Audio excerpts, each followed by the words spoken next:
welcome to this episode of the Agile Contrarian webcast. I'm John Clifford, your Contrarian host on many topics, and I have something to say. Today I want to talk about the Agile Test, what it is, why it's important, and what you can do to stop failing the Agile Test and start passing it with flying colors. Why is this important? Are you getting everything you hope for out of your Agile implementation? Not just the easy goals, but the BHAGs, the big, hairy, audacious goals. Quickly, and by that I mean in a matter of weeks to a few months? If not, then you're most likely failing the Agile Test. I know, you're saying to yourself, no way, we're not failing. Here's a clue. If you haven't seen significant, measurable, quantifiable improvements in throughput and quality over a couple of months, combined with lowered stress and improved morale, then you're failing because you're not learning. The problem with failing the Agile Test is if you keep failing, if you keep not learning, these failures will damage your credibility and your team's morale to the point where your Agile transition will fail because no one believes in it anymore. No one thinks the organization is serious about Agile. It's just doing the same old thing with a different name. The good news is you don't have to fail because there's no good reason to. And when you start passing the Agile Test, your credibility grows to where your people, your teams, and your stakeholders increasingly trust you to get things right. So even if you make mistakes, they start to be seen as no big deal, minor setbacks that lead to vast improvements. People begin to understand that reasonable mistakes are the inevitable price of learning. And so reasonable mistakes, when you think through a problem and come up with a prospective solution that seems reasonable but that doesn't provide the expected results, these go from being criticized to tolerated and then to accepted and finally to encouraged. Even better are the outcomes that your teams start to achieve. Higher productivity and throughput, better quality, less rework in the form of defect and redesigns or reimplementations, an increase in predictability because you start to accomplish your sprint goals, and an increased capability to deliver without adding resources. Your organization will start to see quicker releases, more satisfied customers, and eventually the capability to respond more effectively to change. Change in technology, in the product, and in the market. The benefits of becoming more and more agile. All because you understand when you're taking the Agile Test and you know how to pass it. What is the Agile Test?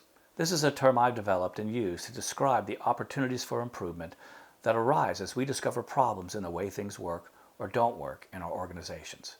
Lean and Agile approaches like Scrum or Kanban, or both, embrace the and. Never solve our problems, they just expose them. We have to solve these problems because they won't solve themselves and they won't go away. As someone who's led software groups, who's consulted, instructed, and coached hundreds of organizations and thousands of people, I can tell you that the single reason things don't improve is because we don't make the necessary changes that enable that improvement.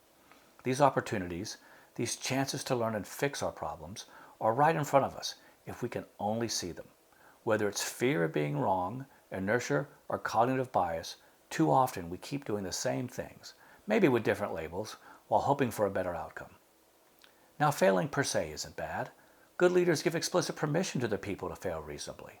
It's the same way for all human activity. No one can ride a bicycle the first time they try. It takes falling, failure, feedback to learn. Yet, the people who struggle to learn often do so because they aren't actually learning. The system is telling them something, but they aren't listening. They're just repeating what doesn't work. This isn't due to a lack of ability to learn, but instead because of a combination of lack of understanding and cognitive bias. We think that it's us, that our approach is right, but we're just not doing it well enough.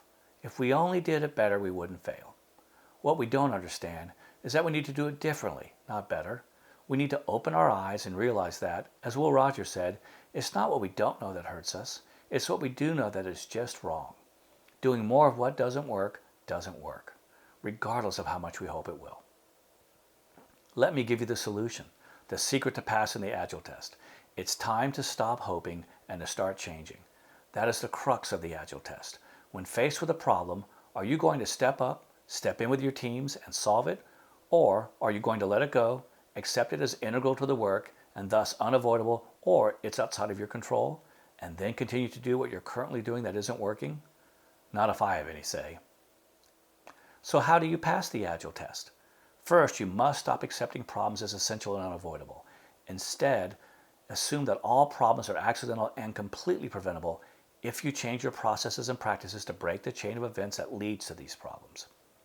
One of the reasons we fail the Agile test is because we neglect to connect cause and effect. We devise a solution that does not address the problem, perhaps because we feel this solution is something we can do, something within our sphere of control. Or perhaps because we have heard that others have adopted this solution and seen some success with it, but we don't take the time to see if their solution is right for us and our environment. At the risk of pointing out the obvious, a solution to a problem that does not solve the problem is not a solution. Instead, we need to step back and first perform some root cause analysis to make sure we identify the problem. Now that most of the time when we initially identify a problem, the problem that we identify is really not the problem. It's a rephrasing of a solution as the problem. Here's an example. A team struggling to hit its sprint goals might say the following: "We failed to achieve our sprint goals again because our stories are too big." The solution to this problem statement is simple: make stories smaller. But is that the real solution? I've seen teams go down this road until they have a lot of very small stories, tasks really, and yet they still don't achieve their sprint goals. A better way to write problem statements, as popularized by Dr. Eliyahu Goldratt, the visionary who came up with the theory of constraints, is as undesirable effects, or UDEs. Think of UDEs as the pain we feel, the consequences of problems instead of the disguised solution. We might rephrase the problem statement above as, "We failed to achieve our sprint goals and thus cannot be confident of delivery dates." As an aside, some in the Agile community might say that there's no problem here, that it is impossible to set reasonable expectations around delivery dates in an uncertain world. So the solution is, just don't do it. How well will that work within your organization? How would you accept hearing, "I don't know how long it's going to take or how much it's going to cost or what I'll even deliver," from your auto mechanic or your kitchen remodeling contractor? In the hundreds of organizations I've engaged with, and the organizations I worked at and held leadership positions in, that simply wasn't an acceptable answer. We'll talk about this concept of insisting that predictability is both impossible and useless for software development in a later webcast. Now we have a problem statement as a UDE, and it's time for a little root cause analysis. I'm going to use a simple root cause analysis technique called the 5 whys. It's a problem analysis technique invented by Sakichi Toyota, a man known in Japan as the king of Japanese inventors and the founder of what became the Toyota Group. 5 whys is based upon the principle that the first answer is usually not the correct answer, that we must go deeper to discover the true problem. To demonstrate how I might use the 5 whys, I'm going to engage in a hypothetical dialogue based upon a real customer. The first question to ask is always, what problem are we trying to solve? Now, we already have an example with our hypothetical UDE above. So the second question to ask is why? Why is the team not meeting their sprint goal? They might say, "Because our stories are too large." And I would ask, "How do you know they're too large?" They might say, "Because we didn't finish them." But that's circular reasoning and we don't allow it. "Because we couldn't get the story tested by the end of the sprint. We finished coding our stories a couple of days before the end of the sprint, and the testers are swamped and cannot get the test written and finished in time." And then I might ask, "Why couldn't you get the stories ready to be tested before the end of the sprint?" They might answer, "Because we always wait for code reviews before checking in our code to be tested, and these always seem to take a couple of days." I would ask, "Why do code reviews take a couple of days? They should be shorter, right?" They might answer, "Well, yes, the review itself takes about 30 minutes, but another developer has to perform the review. She'll usually catch it the next day, find a few issues, send a review back to the original developer for fixing. Occasionally there's a disagreement, and email goes back and forth until the issue is resolved and the code can be checked in. So it's at least a day and often up to 2 days." I might ask, "Why does a code review not get picked up and started until the next day?" And they might answer, "Come on, John. Developers aren't sitting there doing nothing. They're working on their own tasks and will get to the review when they have time." Now we have some information, and none of it points to making stories smaller. Can you think of a solution? I want you to think about what we've learned in this discussion, what the problem might actually be, and what solution you might propose. Feel free to pause the video for up to a minute and write down what you think the problem might be and how you might solve it. Don't worry about being detailed. Just a sentence on what you think the problem is, another on what you think might be a viable solution, and then a third sentence describing what success would look like, how you could tell your solution is effective. I'm going to wait here for about 10 seconds before I restart to give you a chance to pause the video briefly.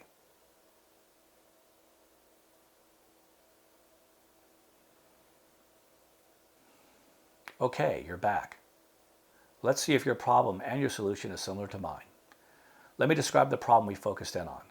Code reviews that should take no more than an hour are taking anywhere from 1 to 2 elapsed days, and as a result, stores are finishing late in the sprint. which reduces the time available to fully test the code. This is one reason that the team is struggling to achieve a sprint goal. Be mindful, there may be others. Note that this problem statement provides an elapsed duration and an ideal time. What do I mean?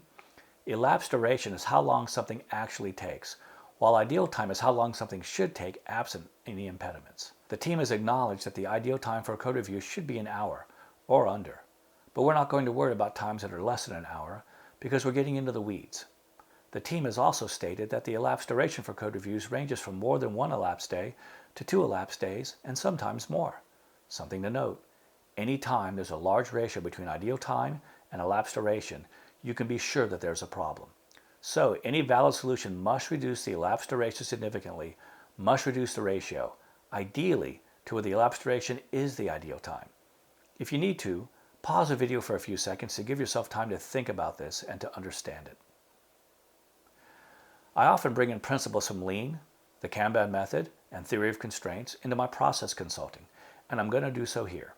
One of the Kanban method's principles is to manage flow. Manage the flow of work across the value stream in order to provide the highest value as quickly as possible. We manage flow by implementing policies, rules that control the priority and order of work based upon classes of service, which describe how we prioritize and order work items as they are classified. This is similar to how airlines board passengers, the work items, through policies, who gets to board and in what order, based upon their class of service, their elite status, their ticket class, or their challenges or disabilities. I'm going to use a policy that I call topmost, rightmost to describe the order and priority of work in our sprint's workflow. As you know, sprint backlog items have been prioritized by the product owner.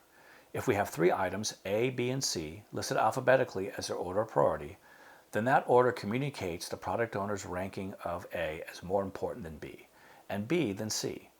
Accordingly, if we can only get any one of these 3 items completed during the sprint, it had better be A.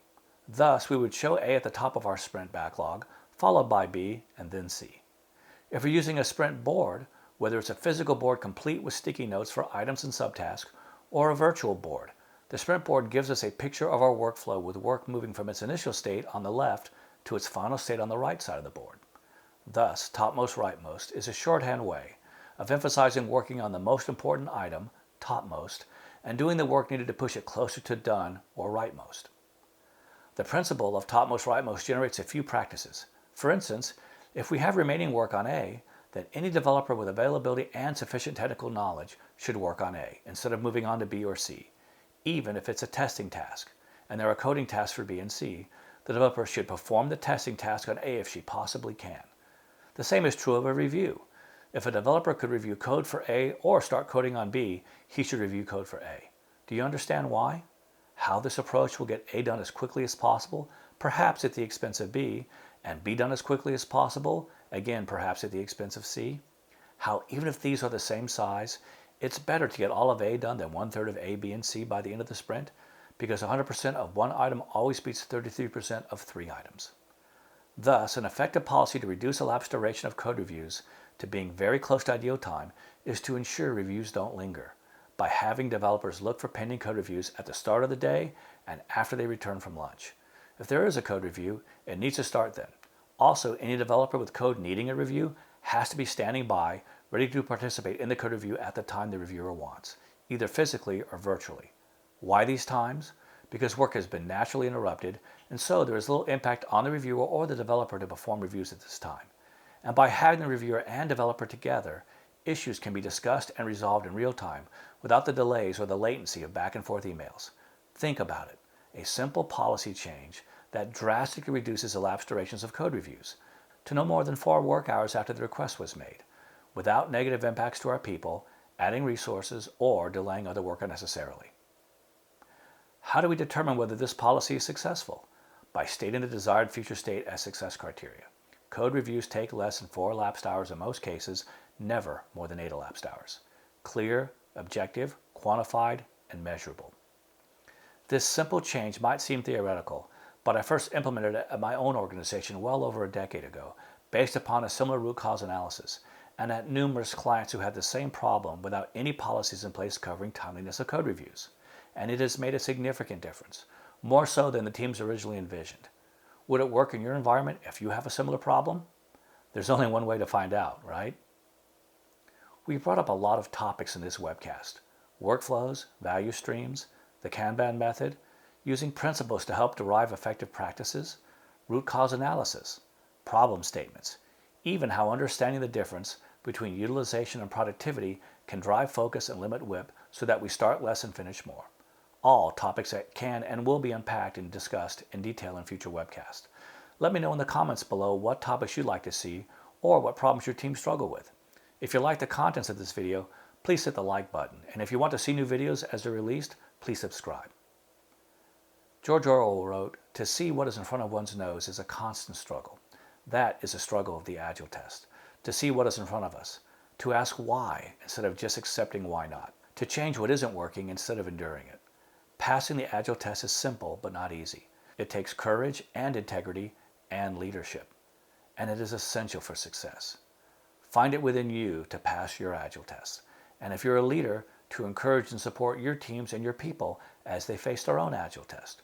You really can't do the wrong thing as long as you're facing your problems, asking why, doing something differently for an understood reason, and then examining the results. This is really an inspect and adapt at its core, the scientific method, empiricism in action, and all progress depends upon it. I hope you found this Agile Contrarian webcast educational and thought-provoking. If you need a little help passing your own Agile test, or even understanding the problem, feel free to reach out to me at the email address shown. Over the past 2 decades, I have helped hundreds of organizations improve beyond their wildest expectations, and I'd be glad to help you. Don't settle for less than what you can achieve. Don't fail the Agile test. And don't hesitate to contact me if I can be of any help. Adapt, improvise, overcome. You can do it. Thanks.